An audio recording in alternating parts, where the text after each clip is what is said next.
Continuer de mesurer ce que les cryptos ont dans le ventre, cet univers en tout cas a dans le ventre. La fondation Ethereum vient de dévoiler sa trésorerie, Valentin, 1,6 milliard de dollars, soit 0,3% des Ethers en circulation.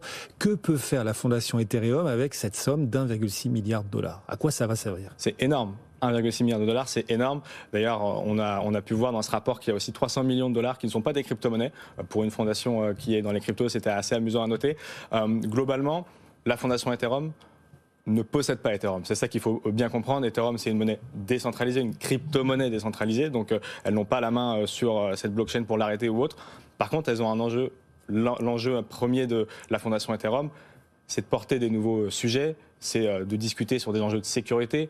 On a Ethereum qui va changer globalement de manière de sécuriser sa blockchain, du proof of work, du minage qui essaie d'écrier au proof of stake, un peu plus avantageux pour le développement durable. Donc sur ces enjeux-là, il y a bien évidemment la place d'Ethereum, de la fondation Ethereum, pour délivrer globalement des budgets et réfléchir à ces questions. L'année dernière, le premier poste de dépense, c'était plusieurs dizaines et centaines de millions de dollars pour réfléchir justement à la scalabilité d'Ethereum.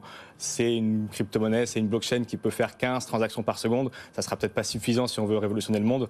Donc il faut donner un peu d'argent pour essayer de réfléchir à des solutions nouvelles. Et c'était le premier poste de dépense l'année dernière. Donc avec 1,6 milliard de dollars, je pense qu'on va pouvoir avoir de nouvelles thématiques qui vont aborder cette année et des grands changements à venir.